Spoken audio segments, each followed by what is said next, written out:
हाँ। जैसे ये सब तो चल ही रहा है भगवान की सब कृपा से, तो मन भाव सब विवेक उधर लगा ही हुआ है। लेकिन ये जो बीच बीच में वो जो निरंतरता बोध आता है क्योंकि जब वो थोड़ा जैसे ही तो वो थोड़ा जो फैक्ट की ओर बात जाती है तो फिर कहीं ना कहीं एक तरफ तो ये भी आता है कि नहीं भाई ये शरीर है तो इसका कर्म जो है इसका होना भी है, तो ये कर रहा है और ये करे। लेकिन फिर जो है कभी कभी वो बड़ा निरर्थकता बोध भी जगता है। शरीर का जो कर्म है जी। ऐसा है ना कि शरीर से सूक्ष्म मन होता है, तो शरीर की जो भी ऊर्जा है ना उसको मन की ओर डाइवर्ट करना चाहिए, उसकी दिशा उधर बने, यानी शरीर का कर्म धीरे धीरे घटे और मन का कर्म बढ़े। फिर मन से सूक्ष्म बुद्धि है तो मन का जो है ना वो कर्म धीरे धीरे घटे और बुद्धि का कर्म बढ़े। हाँ, तो बुद्धि से सूक्ष्म विवेक है, फिर विवेक की ओर बढ़े। इस तरह से जो है अपनी ऊर्जा को है ना जो कह रहे थे ना, तो वो ऑर्बिट चेंज करने वाली बात, तो ऑर्बिट इसी तरह से चेंज होती है। इस तरह से ऑर्बिट की ओर, इनर ऑर्बिट की ओर आप चलते चले जाइए। हाँ, तो अगर आप शरीर से बहुत ज्यादा परिश्रम करने लगेंगे, बहुत कर्म करने लगेंगे ना, तो फिर उल्टी गंगा बहने लगेगी, यानी उधर की ऊर्जा इधर आने लगेगी शरीर की ओर।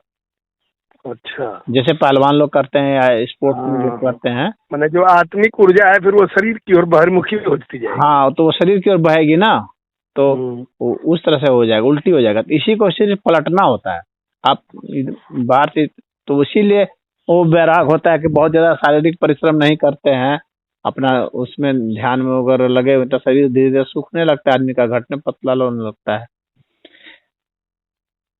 तो ये सब होता है। जब बहिर्मुखी कर्म जितने हैं उनको जितना आदमी कम करे उतना ठीक होता है। नहीं तो जो एक दूसरी फिलॉसफी इसमें लोग कहते हैं, जैसे आप भी कहते हैं कि either you can go to the core और you can respond to the universe. हाँ, वो ठीक है। या तो आप कोर की ओर चले जाइए, हाँ, और या तो पूरे यूनिवर्स को ही रिस्पॉन्ड करिए, सभी अपने को ही पूरा उतना फैला दीजिए। हाँ। जैसे वो सदगुरु और श्री श्री रविशंकर वगैरह इस बात को कहते हैं। हाँ, लेकिन उसमें जानते हो उसमें पतन की संभावना ज्यादा रहती है। अच्छा। हाँ, क्योंकि आदमी बाहर फैलाता जाएगा ना, तो बाहर इतने ज्यादा है ना कि वो भरमा जाता है। हर बाहर का भी आपको कोर खोजना पड़ेगा। हाँ, बाहर का अगर कोर नहीं खोजेंगे, बाहर का कोर ठीक है। अच्छा, मैंने वो जो आउटर ऑर्बिट्स हैं उनको भी आप देखते चलिए कि आप सही ऑर्बिट में घूम रहे हैं। हाँ। ऐसा तो नहीं कि उसके साथ अहंकार, नाम, यश, ये सारी तमाम तरह की चीजें आपको घेरने उसमें पतन की संभावना रहती है ना। हाँ हाँ, अगर आप सदैव जो है ईश्वर नाम लेकर करते हैं तो वो श्रेष्ठ है। वो आप बाहर में, अब आउटर ऑर्बिट में है या इनर ऑर्बिट में आप हर समय ईश्वर में है, तो वो सबसे अच्छा होता है। उसमें फिर ऑर्बिट का कोई लेना देना ही नहीं होता है। हाँ, वो तो आप जहाँ है वही ऑर्बिट है, जहाँ है वही केंद्र है, जहाँ है वही इन्फिनिटी है। हाँ, क्योंकि आप भी जैसे मुझे जब भी कहते हैं तो आप तो कर्मयोग के बारे में ही कहते हैं कि भाई देखो तुम्हारे को कर्म है तुम्हारा वो, तो अब या तो फिर वही बात है, या तो रिस्पॉन्ड करते चलें, और या तो फिर ये है कि वो शरीर से मन, मन से और अंदर की ओर यात्रा करें। ऐसा है ना कि आपको कहाँ बाधा लगती है वो मुख्य है। सबसे बड़ी बात यह है ना कि आपको बाधा कहाँ लग रही है। क्या आपको लग रहा है कि मैं कर्म करके संतुष्ट हूँ और इधर से हमारी प्रगति हो रही है? हाँ, अगर लग रहा है कि नारे कर्म से जो है हमको दिक्कत हो रही है, हाँ, तो फिर आपको अपने फिर इनर कॉन्शियस में जाना पड़ेगा। हाँ, तो व्यक्ति को अपना वो देखना पड़ता है कि हमारी जो है विकास धारा सही जा रही है कि नहीं, हमारा उस तरह का है कि नहीं एनर्जी लेवल। हाँ, तो आपका जिस हिसाब से बने हैं उस हिसाब से देखिए। अगर आप कर्म वाले बने हैं तो आपके लिए सबसे अच्छा वही है, भगवान का नाम लेकर कर्म कीजिए, वो श्रेष्ठ है। अपनी जिम्मेवारी। तो अब ये जैसे चेक कैसे होता चले कि मान लीजिए अगर हम कर्मयोग के मार्ग पर हैं, तो जैसे एक ये है ना गुरुजी की उत्तरोत्तर प्रगति होनी चाहिए ना, जैसे माने ईश्वर की ओर प्रगति हो रही है। हाँ। हाँ। तो अगर मनुष्य को लगता है कि नहीं हमारी हो रही है, हाँ, उसको अगर उस पर फ्रस्ट्रेशन नहीं लगता है तो ठीक है। और अगर फ्रस्ट्रेशन लगता है तो इसका मतलब है कि उसके लिए उस तरह का नहीं बना हुआ है। आगे की यात्रा जब उसकी बाधित हो रही है तो अगर वो ईश्वर से प्रार्थना कर रहा है तो ईश्वर स्वयं ही रास्ता देते हैं। भगवान कहे है ना, सर्व दुर्गाणी मत प्रसादात तरिष्यसि। हाँ, तो तुम्हारे जितने भी हैं, हाँ, मत चित्तः सर्व दुर्गाणी, मेरे चित्त वाले हो जाओ, तुम्हारी सारी बाधाएं जो हैं को मैं खुद तार दूंगा। तो इसका मतलब यह हो गया कि वो या तो व्यक्ति जो है वो पूरा पूरा समर्पण नहीं कर रहा है, भगवान का चित्त वाला नहीं हो रहा है, कहीं ना कहीं वो जो अपना अहंकार उसमें लाद दे रहा है। तो इसके कारण ही वो बाधाएं आ रही हैं। तो फिर उन्हीं बाधाओं पर फोकस करे। कहने का मेरा मतलब है कि जहाँ पर आपकी बाधा आती है उसी को अपना केंद्र बिंदु बनाइए और वहां पर ही ध्यान साधना लगाइए। हाँ। तो गुरुजी ये तो मुख्य तौर पर वो विवेक से ही हल होगा।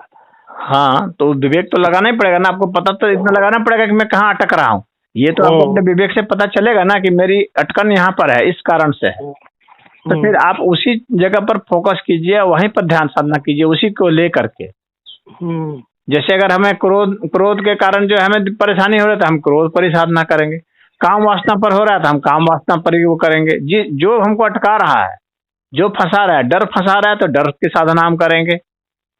हाँ, लोभ फंसा रहा है तो लोभ की साधना करेंगे। जो भी ये फंसा रहे हैं, जो भी भावनाएं, हम उन पर फोकस करेंगे, है ना, उसको हम ध्यान का विषय बनाएंगे।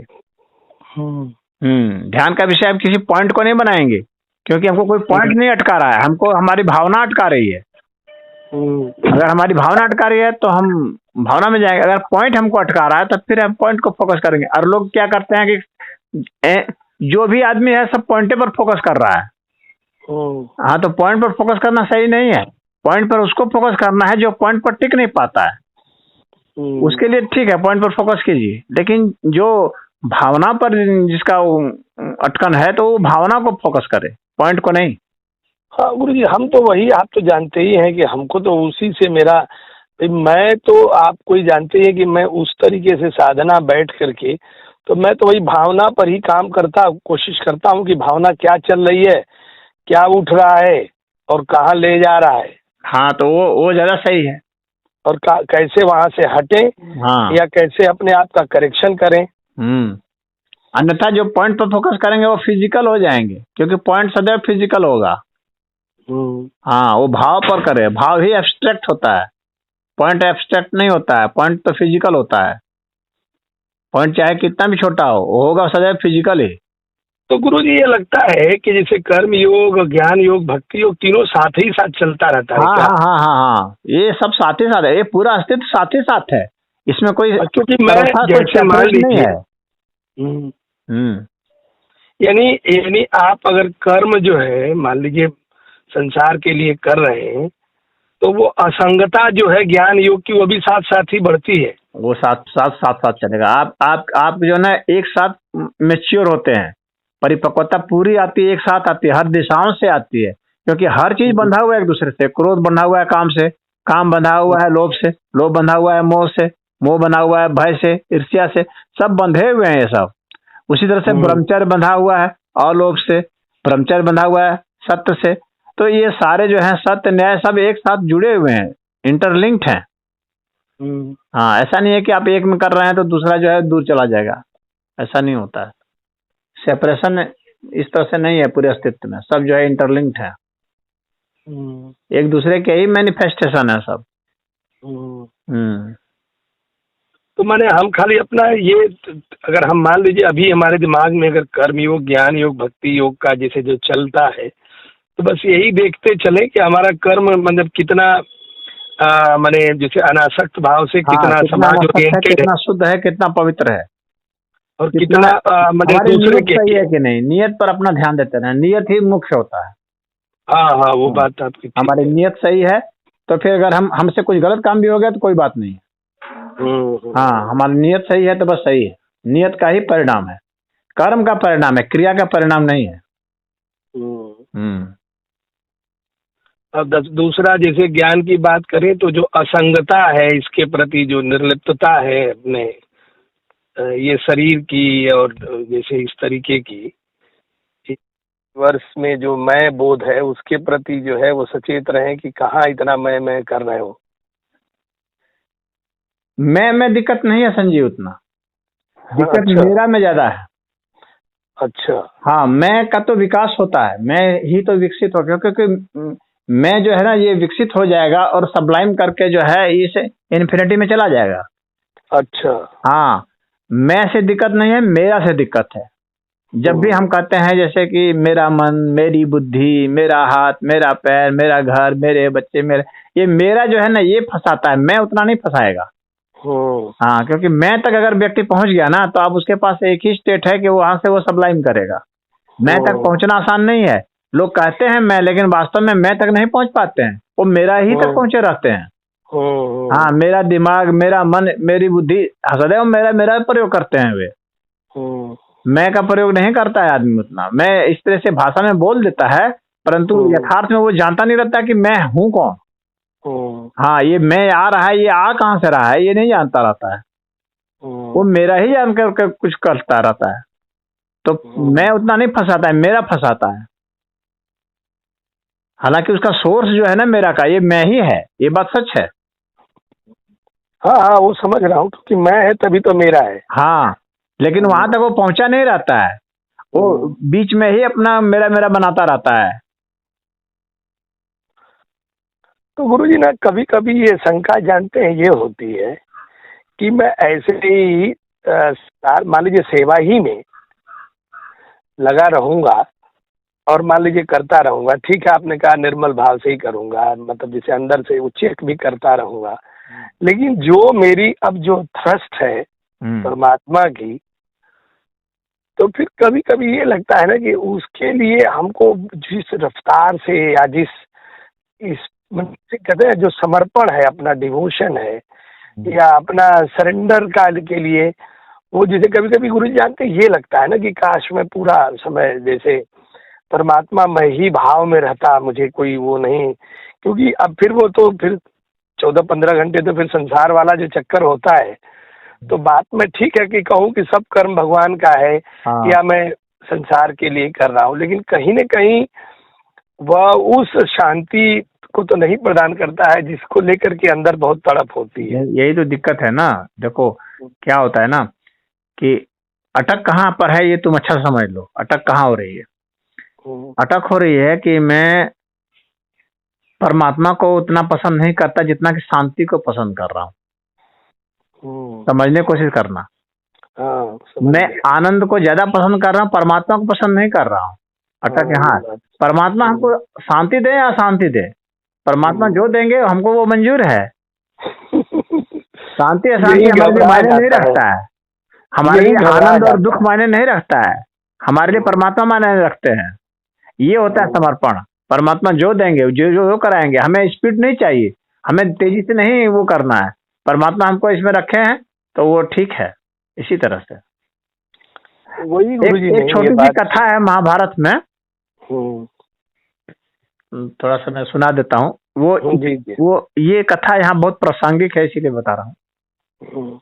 कथा ये है कि अर्जुन को ये बड़ी अहंकार हो गया, ये जो है मैं बहुत बड़ा भक्त हूँ भगवान का, तभी तो भगवान हमको इतना इतना उपदेश दिए। हाँ, दूसरे को नहीं दिए, हम ही को उपदेश मिला। हाँ, हमारे लिए सारथी बने, हमारे लिए तो हम तो मतलब बहुत बड़े भक्त हैं। हाँ, तो उनको ये लगा, तो भगवान कृष्ण क्या किए कि उनको लिया गए एक जगह। हाँ, तो देखे कि एक जंगल में, एक कुटिया में एक ब्राह्मण बैठा हुआ है और उसके हाथ में तलवार है रखा हुआ है। तो अर्जुन कहे कि नमस्कार वगैरह किए, कहे कि ब्राह्मण देवता, मैं ये नहीं समझ पा रहा हूँ कि आप ब्राह्मण होकर के कुटिया में तलवार किसके लिए रखे हुए हैं। हाँ, तो आप तो भजन साधना करते रहते हैं, तो इसमें तलवार की क्या जरूरत है? तो उसने कहा कि तलवार की बहुत जरूरत है, क्योंकि इस तलवार का कि तलवार से क्या करेंगे आप? तो कहा कि तलवार से मुझे 2 आदमी को दंड देना है। हाँ, ताकि किसको? तो है कि एक तो मुझे द्रौपदी को दंड देना है और एक अर्जुन को दंड देना है। अच्छा। तो अर्जुन कहे कि उन लोगों ने क्या बिगाड़ा है आपका? हाँ, है कि उन लोगों ने मेरा तो नहीं बिगाड़ा है, लेकिन मेरा भी बिगाड़ा है उसने। उन लोगों ने भगवान को बहुत तकलीफ दी है। हाँ, तो कहा कि ये लोग जो है अपनी लड़ाई भगवान पर थोप करके और जो है उनको जो है पुकार के, उनको बुला कर, उनको बिठा करके, हाँ, उनसे रथ हकवा करके, हाँ, तो वो सब करवा रहे थे। तो ऐसे नीच लोग हैं जो अपने क्षुद्र स्वार्थ के लिए भगवान तक को कष्ट देते हैं और अपने को भक्त भी समझते हैं। ऐसे भक्तों को तो मुझे सबसे पहले मारना है। अच्छा। हाँ, उसके लिए मैं तलवार रखा हूँ। बाप रे बाप।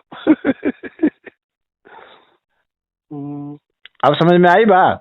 हाँ गुरुजी, बिल्कुल समझ में आई। तो हमारे लिए शांति कोई मायने नहीं रखता, अशांति कुछ मायने नहीं रखता, अमीरी गरीबी कुछ भी मायने नहीं रखता, सिर्फ परमात्मा ही मायने रखते हैं। और वो हमें जिस हाल में जहाँ पर जैसे रखे हैं, मैं उसी में गदगद हूँ। तब ऐसा अगर होगा तो समर्पण भाव होगा। ये बहुत बड़ी बात है। मैं जब जहाँ जैसी स्थिति में वही गदगद हूँ। हाँ, बस वो जहाँ जैसे रखे हैं, यही साधना है, यही सिद्धि है। हमको कुछ और क्या पाना है? हमको कुछ पाना नहीं है। हमको तो परमात्मा ही हमको रख रहे हैं, वो हमें इसी योग्य समझ रहे हैं, हमको ऐसा कर रहे हैं, हम वो कर रहे हैं, उन्हीं का काम है, वो कर रहे हैं। हाँ, हमको शांति का क्यों लोभ है? हमको सुख का क्यों लोभ है? आनंद का क्यों लोभ है? ये तो लोभ ही तो है। बस। ठीक है गुरुजी। ठीक है। हरिओम, हरिओम गुरुजी, आशीर्वाद।